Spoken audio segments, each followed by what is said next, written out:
everyone. Just thought I'd do a quick live before I take my lunch break.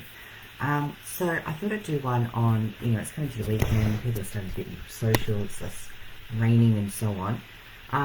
And most of us, I would say, probably enjoy or look forward to our weekends. I know I certainly do, and I say our weekends just on the basis that I know that some of us work. And the traditional working week is not necessarily applicable to everyone. So whenever your weekend is, I'm sure you look forward to that, right?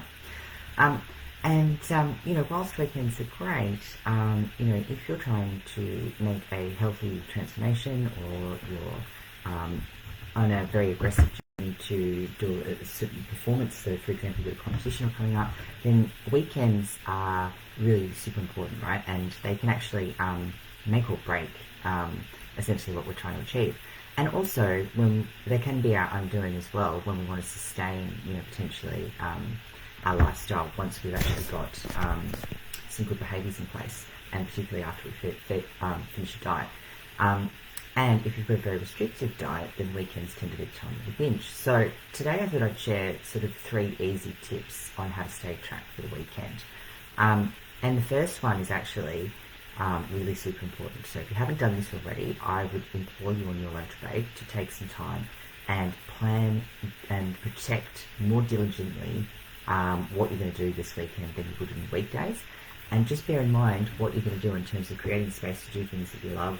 Have you said too much to too many things? So make sure that you've got space where you've got some actual downtime and potentially some white space. And what I mean by white space is, space away from technology, space away from what your usual day-to-day routine.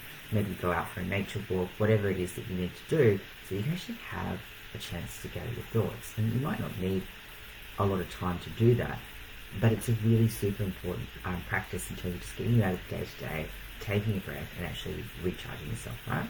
So whatever that might be for you, it might be just going and sitting on the beach, whatever it is. The other thing is as well is that, as part of that, make sure you don't schedule in too many things that's going to disrupt your sleep.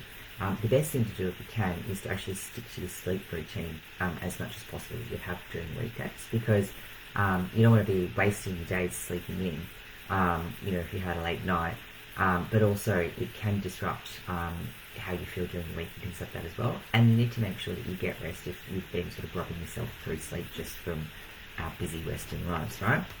The second part is to actually schedule and catch up with others that are both social and active. So this is particularly important for people who are on comp prep, for example, because you're going to have food that you're taking everywhere, you're going to have a lot of things to do, and you've got a lot of cardio to get through. So the best way to actually still maintain some sort of sense of normality is to potentially go and catch up with people for walks, coffee, or a walk and a coffee, or some yoga and stretching or something like that, which would be fun. Of course, if you're making a lifestyle habit and just going to catch up with people, even things like doing like mini golf or, the axe throwing or something silly, or temple bowling even, right? Because especially with a group setting, it can be quite fun and quite social, so you're getting a bit of physical activity in there without, and also having a chance to catch up with everyone. So, the other thing is, and also those things are pretty inexpensive really, for a couple of hours at entertainment, why not? The third is obviously if weekend eating and drinking is your downfall, then my suggestion is just plan ahead a little bit to focus on the 1 or 2 things that you can control without feeling you're giving up too much. So you might, for example, have a little bit of say in what restaurant you go to. So, you could choose to go to some sort of American deep-fried happy goodness place, or maybe you go to somewhere that has, like, you could go to either like a tapas where you can actually probably get things like seafood, go to a seafood restaurant where you can get cleaner protein options, go to a steak restaurant where you can get delicious steaks and vegetables and so on. So what you want to do is go to places where there's an option, if you wanted to have, delicious lean protein, some starchy carbs, and plenty of fresh vegetables that are usually cooked deliciously, right? And if you decide to go to somewhere that's a bit more indulgent, like a delicious Italian restaurant or something like that, then go and enjoy that. But maybe one of the tricks you can do to that then is actually just half the portion and take a doggy bag home, so that you're not eating a huge meal that you wouldn't normally eat that might throw you out. The trick is as well is not to go and starve yourself during the weekend as well. So, eat your normal food. Crowd out, the chances of overeating when you're out. but still feel like you can enjoy those things without feeling guilty for doing so, right? The other thing is as well, with the, so choosing a different restaurant, what you order. The other thing is as well, like the easiest tricks to do is, if you don't want to drink too much, is leave your card at home and just take some cash, and then whatever you've spent. So that can be a way to kind of limit the drinks. The other way is obviously to become a designated driver and make sure that you have no option to drive home, obviously, if you have too many. You can schedule your Ubers. You can have an accountability partner. You can do it to the barman to, give you water drinks. You can choose less sugary and less alcoholic drinks.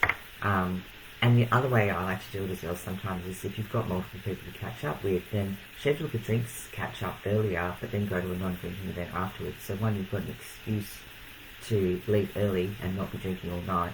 And then two, you can go out and have dinner with other people, and you don't necessarily have to continue drinking.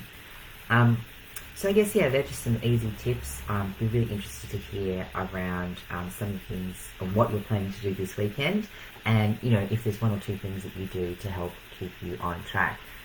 So I think the key takeaway here as well is that it's always okay to go out and catch up with people and do things that you enjoy and so on, and to occasionally, enjoy meals out without feeling guilty.